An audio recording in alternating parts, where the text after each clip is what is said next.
الحمد للہ رب العالمین والصلاة والسلام علی خاتم النبیین اما بعد فاعوذ باللہ من الشیطان الرجیم بسم اللہ الرحمن الرحیم۔ رشتہ داروں سے بھلائی، یہ مضمون نیکی کی دعوت کے صفحہ 155 تا 170 سے لیا گیا ہے۔ دعائے عطار، یا رب المصطفیٰ، جو کوئی 16 صفحات کا رسالہ رشتہ داروں سے بھلائی پڑھ یا سن لے، اسے اور اس کے سارے خاندان کو حج مدینہ پاک کی با ادب حاضری جلوہ مصطفیٰ صلی اللہ علیہ وآلہ وسلم میں شہادت اور جنت الفردوس میں بے حساب داخلہ عطا فرما، آمین بجاہ النبی الامین صلی اللہ علیہ وآلہ وسلم۔ درود شریف کی فضیلت اللہ پاک کے محبوب دانائے غیوب صلی اللہ علیہ وآلہ وسلم کا فرمان تقرب نشان ہے۔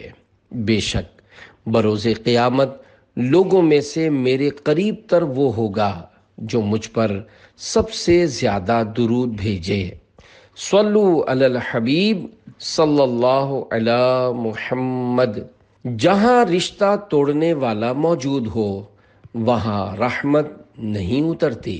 طبرانی میں حضرت سیدنا اعمش رحمت اللہ علیہ سے منقول ہے، حضرت سیدنا عبداللہ ابن مسعود رضی اللہ عنہ ایک بار صبح کے وقت مجلس میں تشریف فرما تھے۔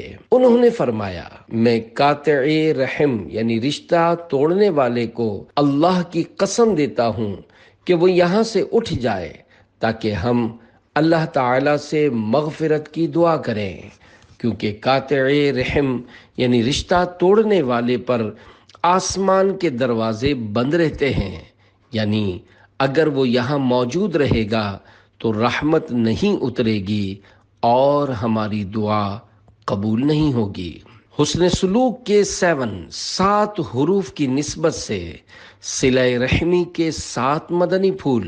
دعوت اسلامی کے اشاعتی ادارے مکتبۃ المدینہ کی مطبوعہ 1197 صفحات پر مشتمل کتاب بہار شریعت جلد 3 صفحہ 559 تا 560 پر سے حسن سلوک کے 7 حروف کی نسبت سے 7 مدنی پھول قبول فرمائیے۔ نمبر 1، کس رشتہ دار سے کیا برتاؤ کرے؟ احادیث میں مطلقاً یعنی بغیر کسی قید کے رشتے والوں کے ساتھ صلہ یعنی سلوک کرنے کا حکم آتا ہے۔ قرآن مجید میں مطلقاً یعنی بلا قید ذوی القربا یعنی قرابت والے فرمایا گیا، مگر یہ بات ضرور ہے کہ رشتے میں چونکہ مختلف درجات ہیں، اسی طرح صلہ رحم یعنی رشتہ داروں سے حسن سلوک کے درجات میں بھی تفاوت یعنی فرق ہوتا ہے۔ والدین کا مرتبہ سب سے بڑھ کر ہے، اس کے بعد ذو رحم محرم کا یعنی وہ رشتہ دار جن سے نسبی رشتہ ہونے کی وجہ سے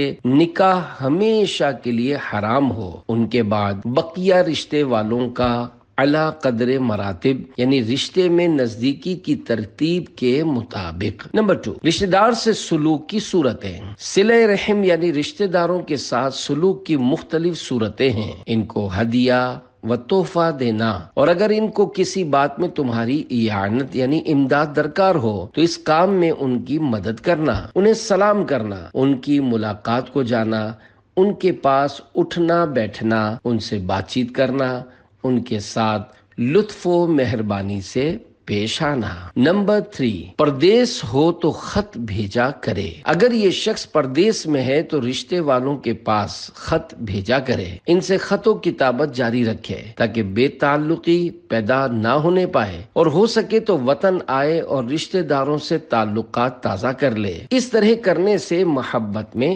اضافہ ہوگا۔ فون یا انٹرنیٹ کے ذریعے بھی رابطے کی ترکیب مفید ہے۔ نمبر 4، پردیس میں ہو ماں باپ بلائیں تو آنا پڑے گا۔ یہ پردیس میں ہے، والدین اسے بلاتے ہیں تو آنا ہی ہوگا۔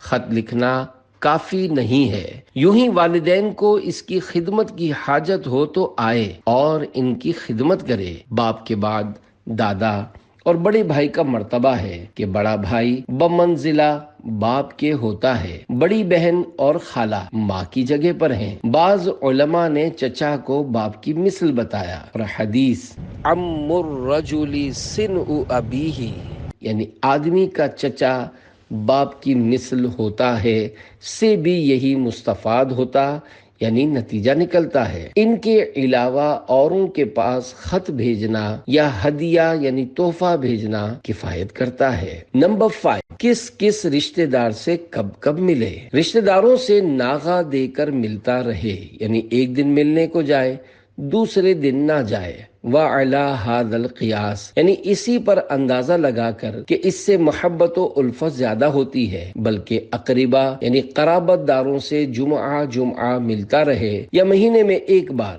اور تمام قبیلہ اور خاندان کو ایک یعنی متحد ہونا چاہیے۔ جب حق ان کے ساتھ ہو یعنی وہ حق پر ہوں تو دوسروں سے مقابلہ اور اظہار حق میں سب متحد ہو کر کام کریں۔ نمبر 6، رشتہ دار حاجت پیش کرے تو رد کر دینا گناہ ہے۔ جب اپنا کوئی رشتہ دار کوئی حاجت پیش کرے تو اس کی حاجت روائی کرے، اس کو رد کر دینا قطع رحم یعنی رشتہ توڑنا ہے۔ یاد رہے، صلہ رحم واجب ہے اور قطع رحم حرام اور جہنم میں لے جانے والا کام ہے۔ نمبر 7، صلہ رحم یہ ہے کہ وہ توڑے تب بھی تم جوڑو۔ صلہ رحمی یعنی رشتہ داروں کے ساتھ اچھا سلوک اسی کا نام نہیں کہ وہ سلوک کرے تو تم بھی کرو۔ یہ چیز تو حقیقت میں مکافہ یعنی ادلا بدلا کرنا ہے کہ اس نے تمہارے پاس چیز بھیج دی، تم نے اس کے پاس بھیج دی، وہ تمہارے یہاں آیا، تم اس کے پاس چلے گئے۔ حقیقتاً صلہ رحم یعنی رشتہ داروں سے حسن سلوک یہ ہے کہ وہ کاٹے اور تم جوڑو۔ وہ تم سے جدا ہونا چاہتا ہے، بے اعتنائی یعنی لاپرواہی کرتا ہے، اور تم اس کے ساتھ رشتے کے حقوق کی مراعات یعنی لحاظ و رعایت کرو۔ حسن ظن رکھنے کا طریقہ۔ پیارے پیارے اسلامی بھائیوں، مذکورہ 7 مدنی پھول نہایت توجہ کے قابل ہیں، بالخصوص 7ویں مدنی پھول جس میں ادلے بدلے کا ذکر ہے۔ اس کے بارے میں عرض ہے کہ آج کل عموماً یہی ادلا بدلا ہو رہا ہے۔ ایک رشتہ دار اگر اس کو شادی کی دعوت دیتا ہے، جب بھی یہ اس کو دیتا ہے، اگر وہ نہ دے تو یہ بھی نہیں دیتا۔ اگر اس ایک نے اس کو زیادہ افراد کی دعوت دی اور یہ اگر اس کو کم افراد کی دعوت دے تو اس کا ٹھیک ٹھاک نوٹس لیا جاتا، خوب تنقیدیں اور غیبتیں کی جاتی ہیں۔ اسی طرح جو رشتہ دار اس کے یہاں کسی تقریب میں شرکت نہیں کرتا تو یہ اس کے یہاں ہونے والی تقریب کا بائیکاٹ کر دیتا ہے، اور یوں فاصلے مزید بڑھائے جاتے ہیں۔ حالانکہ کوئی ہمارے یہاں شریک نہ ہوا ہو تو اس کے بارے میں اچھا گمان رکھنے کے کئی پہلو نکل سکتے ہیں۔ مثلاً وہ نہ آنے والا بیمار ہو گیا ہوگا، بھول گیا ہوگا، ضروری کام آ پڑا ہوگا، یا کوئی سخت مجبوری ہوگی جس کی وضاحت اس کے لیے دشوار ہوگی وغیرہ۔ وہ اپنی غیر حاضری کا سبب بتائے یا نہ بتائے، ہمیں حسن ظن رکھ کر ثواب کمانا اور جنت میں جانے کا سامان کرتے رہنا چاہیے۔ چنانچہ فرمانے آخری نبی صلی اللہ علیہ وآلہ وسلم، حسن الظن من حسن العبادہ یعنی حسن ظن عمدہ عبادت سے ہے۔ مفسر شہیر حکیم الامت حضرت مفتی احمد یار خان رحمت اللہ علیہ اس حدیث پاک کے مختلف مطالب بیان کرتے ہوئے لکھتے ہیں، یعنی مسلمانوں سے اچھا گمان کرنا، ان پر بدگمانی نہ کرنا، یہ بھی اچھی عبادات میں سے ایک عبادت ہے۔ جنت کا محل اس کو ملے گا جو بالفرض ہمارا رشتہ دار سستی کے سبب یا کسی بھی وجہ سے جان بوجھ کر ہمارے یہاں نہیں آیا یا ہمیں اپنے یہاں مدعو نہیں کیا، بلکہ اس نے کھلم کھلا ہمارے ساتھ بدسلوکی کی، تب بھی ہمیں بڑا حوصلہ رکھتے ہوئے تعلقات برقرار رکھنے چاہیے۔ حضرت سیدنا ابی بن کعب رضی اللہ عنہ سے روایت ہے کہ سلطان دو جہان، شہنشاہ کون و مکان، رحمت عالمیان صلی اللہ علیہ وآلہ وسلم کا فرمان عظیم الشان ہے، جسے یہ پسند ہو کہ اس کے لیے جنت میں محل بنایا جائے اور اس کے درجات بلند کیے جائیں، اسے چاہیے کہ جو اس پر ظلم کرے یہ اسے معاف کرے، اور جو اسے محروم کرے یہ اسے عطا کرے، اور جو اس سے قطع تعلق کرے یہ اس سے ناتا یعنی تعلق جوڑے۔ دشمنی چھپانے والے رشتہ دار کو صدقہ دینا افضل ترین ہے۔ بہرحال کوئی ہمارے ساتھ حسن سلوک کرے یا نہ کرے، ہمیں حسن سلوک جاری رکھنا چاہیے۔ مسند امام احمد کی حدیث پاک میں ہے، ان افضل الصدقۃ الصدقۃ علی ذی الرحم الکاشح، بے شک افضل ترین صدقہ وہ ہے جو دشمنی چھپانے والے رشتہ دار پر کیا جائے۔ رشتہ دار سے جب سخت دکھ پہنچا، امیر المومنین حضرت سیدنا ابو بکر صدیق رضی اللہ عنہ کو اپنے خالہ زاد بھائی، غریب و نادار و مہاجر اور بدری صحابی حضرت سیدنا مصطح رضی اللہ عنہ جن کا آپ خرچ اٹھاتے تھے، ان سے سخت رنج پہنچا، اور وہ یہ کہ انہوں نے آپ رضی اللہ عنہ کی پیاری بیٹی یعنی ام المومنین حضرت سیدتنا عائشہ صدیقہ رضی اللہ عنہا پر تہمت لگانے والوں کے ساتھ موافقت کی تھی۔ وہ طویل قصہ ہے جو واقع افک کہلاتا ہے۔ اس پر آپ رضی اللہ عنہ نے خرچ نہ دینے کی قسم کھائی۔ اس پر پارہ 18 سورۃ النور کی آیت نمبر 22 نازل ہوئی۔ وہ آیت مبارکہ یہ ہے، وَلَا يَأْتَلِ أُولُو الْفَضْلِ مِنْكُمْ وَالسَّعَةِ أَنْ يُؤْتُوا أُولِي الْقُرْبَى وَالْمَسَاكِينَ وَالْمُهَاجِرِينَ فِي سَبِيلِ اللَّهِ وَلْيَعْفُوا وَلْيَصْفَحُوا أَلَا تُحِبُّونَ أَنْ يَغْفِرَ اللَّهُ لَكُمْ واللہ غفور رحیم۔ ترجمہ کنز ایمان۔ اور قسم نہ کھائیں وہ جو تم میں فضیلت والے اور گنجائش والے ہیں، قرابت والوں اور مسکینوں اور اللہ کی راہ میں ہجرت کرنے والوں کو دینے کی، اور چاہیے کہ معاف کریں اور درگزریں۔ کیا تم اسے دوست نہیں رکھتے کہ اللہ تمہاری بخشش کرے، اور اللہ بخشنے والا مہربان ہے۔ جب آیت سید عالم صلی اللہ علیہ وآلہ وسلم نے پڑھی تو حضرت سیدنا ابو بکر صدیق رضی اللہ عنہ نے کہا، بے شک میری آرزو ہے کہ اللہ پاک میری مغفرت کرے، اور میں مصطح رضی اللہ عنہ کے ساتھ جو سلوک کرتا تھا اس کو کبھی موقوف یعنی بند نہ کروں گا۔ چنانچہ آپ رضی اللہ عنہ نے اس مالی تعاون کو جاری فرما دیا۔ اس آیت سے معلوم ہوا کہ جو شخص کسی کام پر قسم کھائے پھر معلوم ہو کہ اس کا کرنا ہی بہتر ہے تو چاہیے کہ اس کام کو کرے اور قسم کا کفارہ دے۔ حدیث صحیح میں یہی وارد ہے۔ مزید فرماتے ہیں، اس آیت سے حضرت صدیق اکبر رضی اللہ عنہ کی فضیلت ثابت ہوئی۔ اس سے آپ کی علو شان و مرتبت یعنی رتبے کی عظمت ظاہر ہوتی ہے کہ اللہ تعالیٰ نے آپ رضی اللہ عنہ کو آیت قرآنی میں اولو الفضل یعنی فضیلت والا ارشاد فرمایا۔ اللہ پاک کی ان پر رحمت ہو اور ان کے صدقے ہماری بے حساب مغفرت ہو، آمین بجاہ النبی الامین صلی اللہ علیہ وآلہ وسلم۔ بیان ہو کس زبان سے مرتبہ صدیق اکبر کا، ہے یار غار محبوب خدا صدیق اکبر کا، مقام خواب راحت چین سے آرام کرنے کو، بنا پہلو محبوب خدا صدیق اکبر کا۔ صلو علی الحبیب صلی اللہ علی محمد۔ قسم اور اس کے کفارے کا بیان۔ حنفی۔ پیارے پیارے اسلامی بھائیوں، امیر المومنین عاشق اکبر حضرت سیدنا صدیق اکبر رضی اللہ عنہ کے واقعے میں قسم کا اور تفسیر میں قسم کے کفارے کا تذکرہ ہے۔ چونکہ آج کل کثیر لوگوں کا بات بات پر قسمیں کھانے کی طرف رجحان دیکھا جا رہا ہے۔ بارہا جھوٹی قسم بھی کھا لی جاتی ہے، نہ توبہ کا شعور، نہ کفارہ دینے کی کوئی شد بت۔ لہذا امت کی خیر خواہی کا ثواب کمانے کی حرص کے سبب بطور نیکی کی دعوت قدر تفصیل کے ساتھ قسم اور اس کے کفارے کے بارے میں مدنی پھول پیش کرتا ہوں، قبول فرمائیے۔ اس کا از ابتدا تا انتہا سننا یا اس کا از ابتدا تا انتہا مطالعہ یا بعض اسلامی بھائیوں کا مل بیٹھ کر درس دینا سننا صرف مفید ہی نہیں، انشاء اللہ عز و جل مفید ترین ثابت ہوگا۔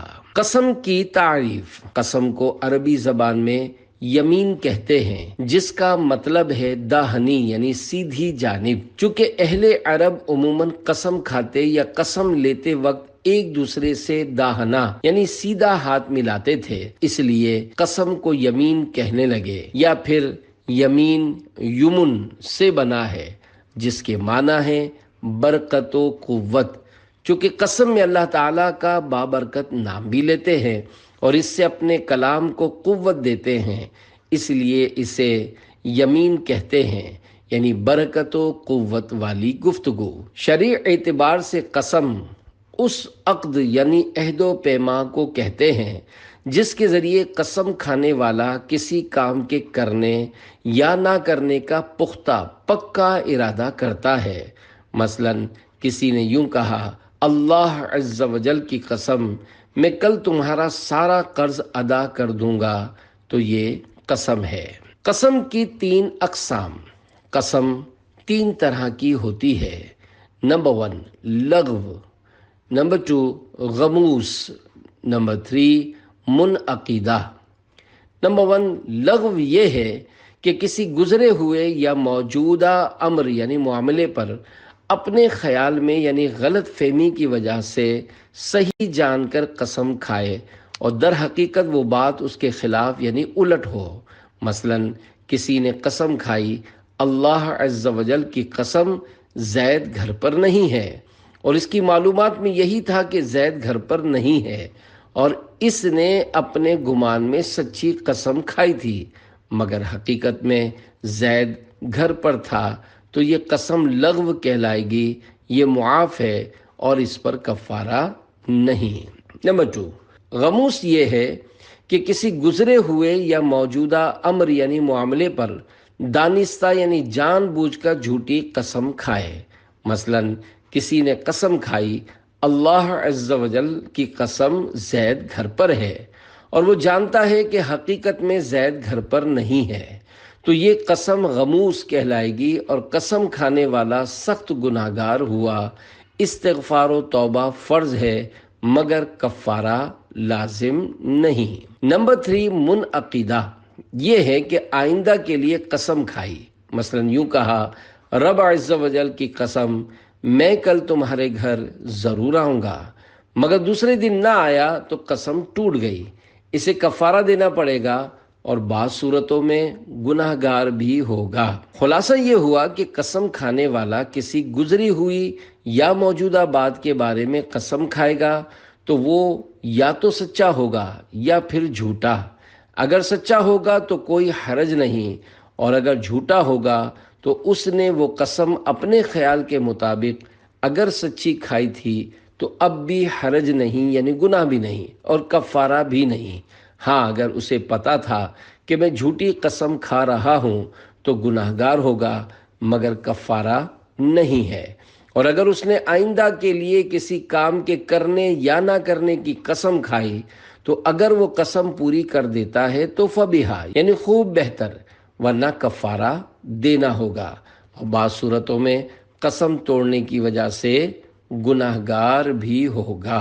جھوٹی قسم کھانا کبیرہ گناہ ہے۔ اللہ پاک کے آخری نبی صلی اللہ علیہ وآلہ وسلم کا فرمان عالی شان ہے، اللہ عز و جل کے ساتھ شرک کرنا، والدین کی نافرمانی کرنا، کسی جان کو قتل کرنا اور جھوٹی قسم کھانا کبیرہ گناہ ہے۔ سب سے پہلے جھوٹی قسم شیطان نے کھائی۔ حضرت سیدنا آدم صفی اللہ علی نبینا وعلیہ الصلوۃ والسلام کو سجدہ نہ کرنے کی وجہ سے شیطان مردود ہوا تھا، لہذا وہ آپ علی نبینا وعلیہ الصلوۃ والسلام کو نقصان پہنچانے کی طاق میں رہا۔ اللہ پاک نے حضرات سیدینا آدم و حوا علی نبینا وعلیہ الصلوۃ والسلام ورضی اللہ عنہا سے فرمایا کہ جنت میں رہو اور جہاں دل کرے بے روک ٹوک کھاؤ، البتہ اس درخت کے قریب نہ جانا۔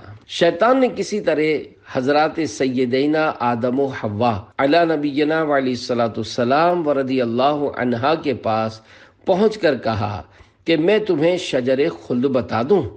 حضرت سیدنا آدم صفی اللہ علیہ السلام نے منع فرمایا تو شیطان نے قسم کھائی کہ میں تمہارا خیر خواہ یعنی بھلائی چاہنے والا ہوں۔ انہیں خیال ہوا کہ اللہ پاک کی جھوٹی قسم کون کھا سکتا ہے۔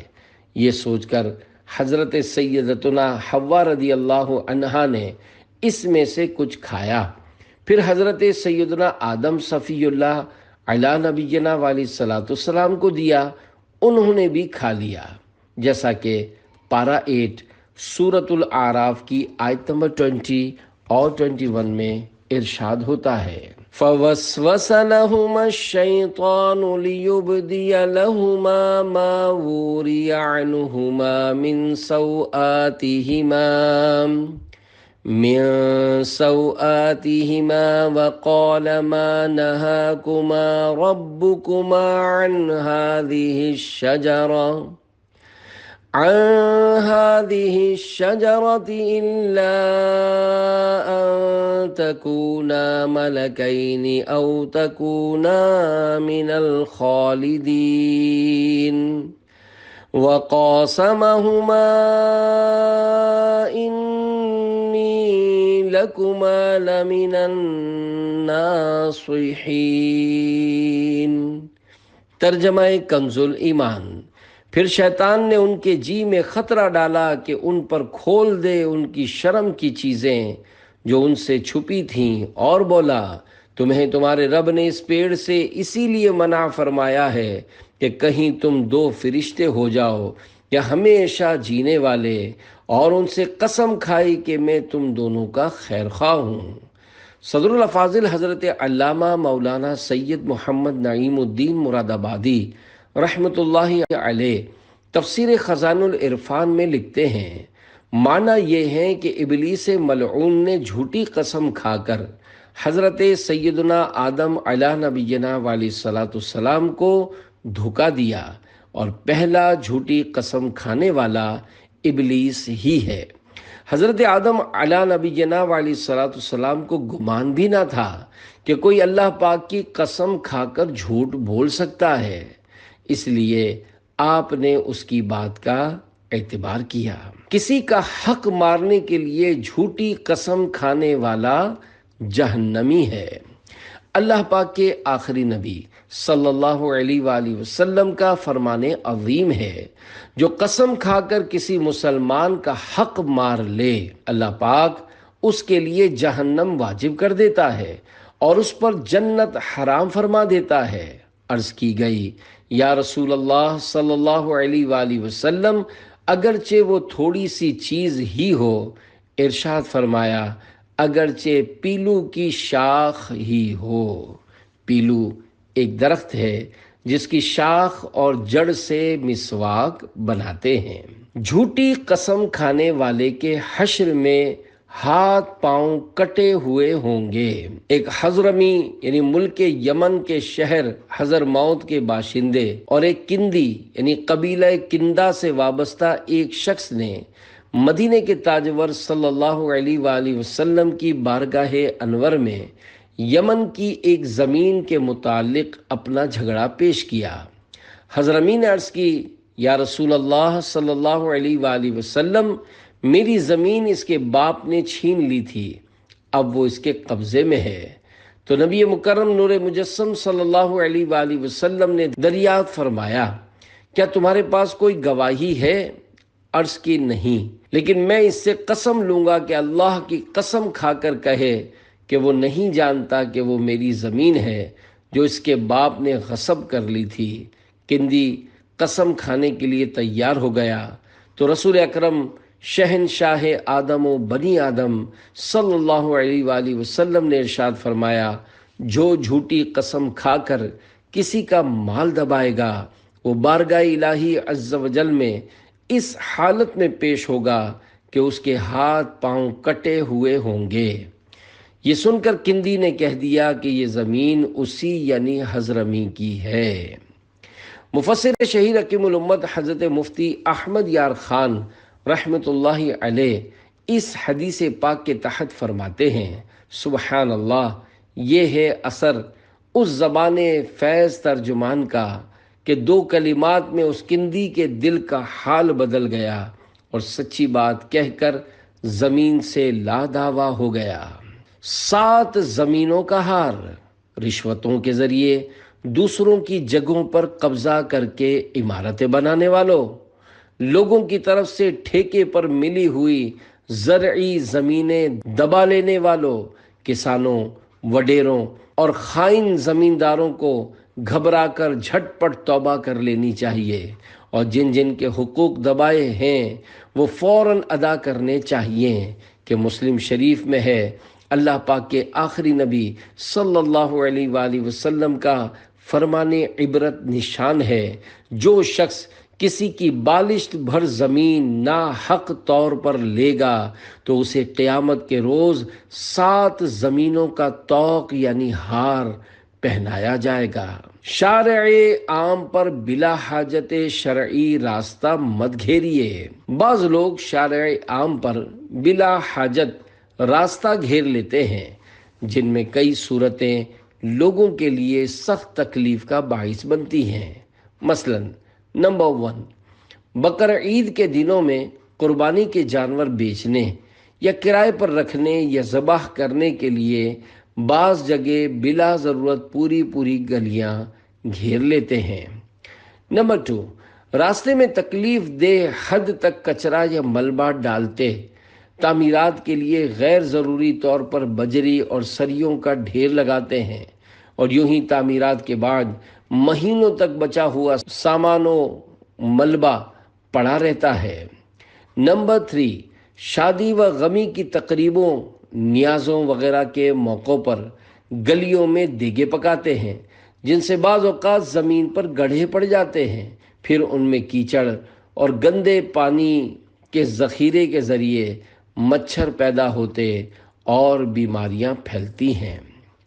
نمبر 4، عام راستوں میں کھدائی کروا دیتے ہیں، مگر ضرورت پوری ہو جانے کے باوجود بھروا کر حسب سابق ہموار نہیں کرتے۔ نمبر 5، رہائش یا کاروبار کے لیے ناجائز قبضہ جما کر اس طرح جگہ گھیر لیتے ہیں کہ لوگوں کا راستہ تنگ ہو جاتا ہے۔ ان سب کے لیے لمحہ فکریہ ہے۔ دعوت اسلامی کے اشاعتی ادارے مکتبۃ المدینہ کی مطبوعہ 853 صفحات پر مشتمل کتاب جہنم میں لے جانے والے اعمال، جلد اول صفحہ 816 پر امام ابن حجر مکی شافعی رحمۃ اللہ علیہ کبیرہ گناہ نمبر 215 میں اس فعل یعنی کام کو گناہ کبیرہ قرار دیتے ہوئے فرماتے ہیں، شارع عام میں غیر شرعی تصرف مداخلت کرنا، یعنی ایسا تصرف یعنی دخل دینا یا عمل کرنا جس سے گزرنے والوں کو سخت نقصان پہنچے، اس کا سبب بیان کرتے ہوئے تحریر کرتے ہیں کہ اس میں لوگوں کی ایذا رسانی اور ظلماً ان کے حقوق کا دبانا پایا جا رہا ہے۔ فرمان مصطفیٰ صلی اللہ علیہ وآلہ وسلم، جس نے ایک بالشت زمین ظلم کے طور پر لے لی، قیامت کے دن 7 زمینوں سے اتنا حصہ طوق بنا کر اس کے گلے میں ڈال دیا جائے گا۔ جھوٹی قسم گھروں کو ویران کر چھوڑتی ہے۔ جھوٹی قسم کے نقصانات کا نقشہ کھینچتے ہوئے میرے آقا اعلیٰ حضرت امام اہل سنت مولانا شاہ امام احمد رضا خان رحمۃ اللہ علیہ فرماتے ہیں، جھوٹی قسم گھروں کو ویران کر چھوڑتی ہے۔ ایک اور مقام پر لکھتے ہیں، جھوٹی قسم گزشتہ بات پر دانستہ یعنی جان بوجھ کر کھانے والے پر اگرچہ اس کا کوئی کفارہ نہیں، مگر اس کی جزا یہ ہے کہ جہنم کے کھولتے دریا میں غوطے دیا جائے گا۔ پیارے پیارے اسلامی بھائیوں، ذرا غور کیجئے کہ اللہ پاک جس نے ہمیں پیدا کیا، پوری کائنات کو تخلیق کیا یعنی بنایا، جس پر ہر بات ظاہر ہے، کوئی چیز اس سے پوشیدہ نہیں، حتیٰ کہ دلوں کے بھید بھی وہ خوب جانتا ہے، جو رحمان و رحیم بھی ہے اور قہار و جبار بھی ہے۔ اس رب الانام کا نام لے کر جھوٹی قسم کھانا کتنی بڑی نادانی کی بات ہے، اور وہ بھی دنیا کے کسی عارضی یعنی وقتی فائدے یا چند سکوں کے لیے۔ یہودیوں نے شان مصطفیٰ چھپانے کے لیے جھوٹی قسم کھائی۔ یہود کے احبار یعنی علماء اور ان کے رئیسوں یعنی سرداروں ابو رافع و کنانہ بن ابی الحقیق اور کعب بن اشرف و حی بن اخطب نے اللہ پاک کا وہ عہد چھپایا جو سید عالم رسول محترم صلی اللہ علیہ وآلہ وسلم پر ایمان لانے کے متعلق ان سے توریت شریف میں لیا گیا۔ وہ اس طرح کہ انہوں نے اس کو بدل دیا اور اس کی جگہ اپنے ہاتھوں سے کچھ کا کچھ لکھ دیا اور جھوٹی قسم کھائی کہ یہ اللہ پاک کی طرف سے ہے۔ یہ سب کچھ انہوں نے اپنی جماعت کے جاہلوں سے رشوتیں اور مال و زر حاصل کرنے کے لیے کیا۔ ان کے بارے میں یہ آیت مبارکہ نازل ہوئی۔ ان الذين يشترون بعهد الله وايمانهم ثمنا قليلا اولئك لا خلاق لهم في الآخرة ولا يكلمهم الله ولا ينظر إليهم يوم القيامة ولا يزكيهم ولهم عذاب أليم۔ ترجمہ کنز الایمان، جو اللہ کے عہد اور اپنی قسموں کے بدلے ذلیل دام لیتے ہیں، آخرت میں ان کا کچھ حصہ نہیں، اور اللہ نہ ان سے بات کرے نہ ان کی طرف نظر فرمائے قیامت کے دن، اور نہ انہیں پاک کرے، اور ان کے لیے دردناک عذاب ہے۔ نیلی آنکھوں والا منافق عبداللہ بن نبتل نامی ایک منافق تھا جو رسول کریم صلی اللہ علیہ وآلہ وسلم کی مجلس میں حاضر رہتا اور یہاں کی بات یہود کے پاس پہنچاتا تھا۔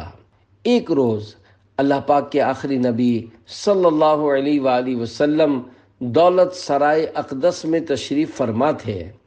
حضور صلی اللہ علیہ وآلہ وسلم نے فرمایا، اس وقت ایک آدمی آئے گا جس کا دل نہایت سخت اور شیطان کی آنکھوں سے دیکھتا ہے۔ تھوڑی دیر بعد عبداللہ بن نبتل آیا، اس کی آنکھیں نیلی تھیں۔ حضور سید عالم صلی اللہ علیہ وآلہ وسلم نے اس سے فرمایا، تو اور تیرے ساتھی کیوں ہمیں گالیاں دیتے ہیں؟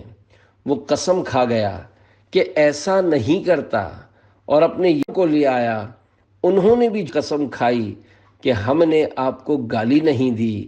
اس پر یہ آیت مبارکہ نازل ہوئی۔ الم تر الی الذین تولوا قوما غضب اللہ علیہم ما هم منکم ولا منهم ویحلفون علی الکذب وهم یعلمون۔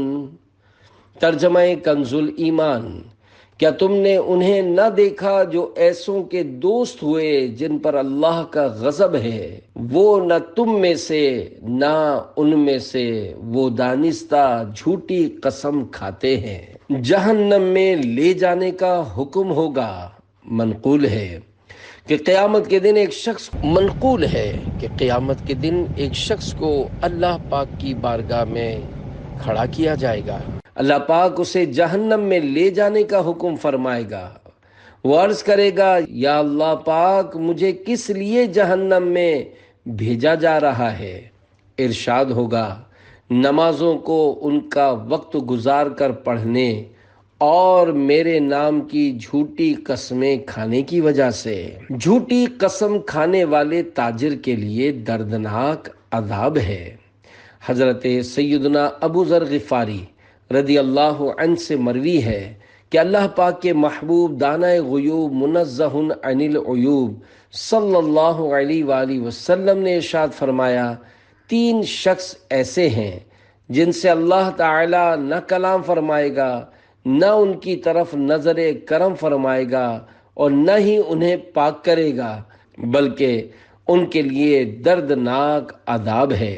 آپ رضی اللہ عنہ فرماتے ہیں کہ اللہ پاک کے آخری نبی صلی اللہ علیہ وآلہ وسلم نے یہ بات 3 مرتبہ ارشاد فرمائی تو میں نے عرض کی، وہ تو تباہ و برباد ہو گئے، وہ کون لوگ ہیں؟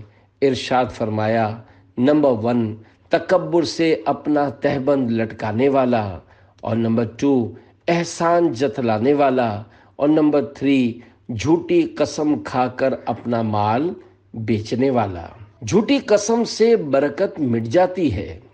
اس روایت سے خصوصاً وہ تاجر و دکاندار حضرات عبرت پکڑیں جو جھوٹی قسمیں کھا کر اپنا مال فروخت کرتے، اشیاء کے عیوب یعنی خامیاں چھپاتے اور ناقص و گھٹیا مال پر زیادہ نفع کمانے کی خاطر پے در پہ قسمیں کھائے چلے جاتے ہیں، اور اس میں کسی قسم کی آر یعنی شرم و جھجک محسوس نہیں کرتے۔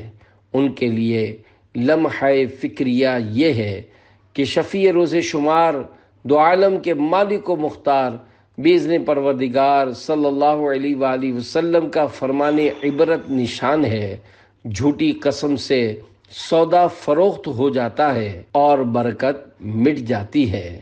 ایک اور جگہ فرمایا، قسم سامان بکوانے والی ہے اور برکت مٹانے والی ہے۔ مفسر شہیر حکیم الامت حضرت مفتی احمد یار خان رحمۃ اللہ علیہ اس حدیث پاک کے تحت فرماتے ہیں، برکت یعنی مٹ جانے سے مراد آئندہ کاروبار بند ہو جانا ہو یا کیے ہوئے بیوپار میں گھاٹا یعنی نقصان پڑ جانا۔ یعنی اگر تم نے کسی کو جھوٹی قسم کھا کر دھوکے سے خراب مال دے دیا، وہ ایک بار تو دھوکا کھا جائے گا مگر دوبارہ نہ آئے گا، نہ کسی کو آنے کی خبر دے گا، یا جو رقم تم نے اس سے حاصل کر لی اس میں برکت نہ ہوگی کہ حرام میں بے برکتی ہے۔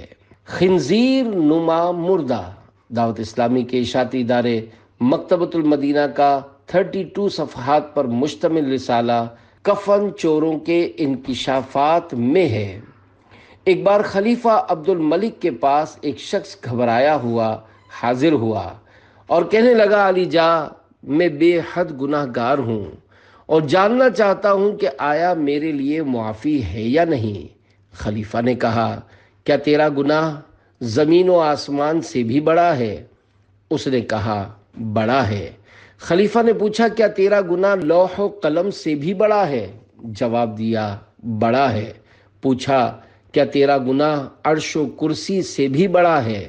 جواب دیا، بڑا ہے۔ خلیفہ نے کہا، بھائی، یقیناً تیرا گناہ اللہ پاک کی رحمت سے تو بڑا نہیں ہو سکتا۔ یہ سن کر اس کے سینے میں تھما ہوا طوفان آنکھوں کے ذریعے امنڈ آیا اور وہ دھاڑے مار مار کر رونے لگا۔ خلیفہ نے کہا، بھائی، آخر پتہ بھی تو چلے کہ تمہارا گناہ کیا ہے۔ اس پر اس نے کہا، حضور، مجھے آپ کو بتاتے ہوئے بے حد ندامت ہو رہی ہے، تاہم عرض کیے دیتا ہوں، شاید میری توبہ کی کوئی صورت نکل آئے۔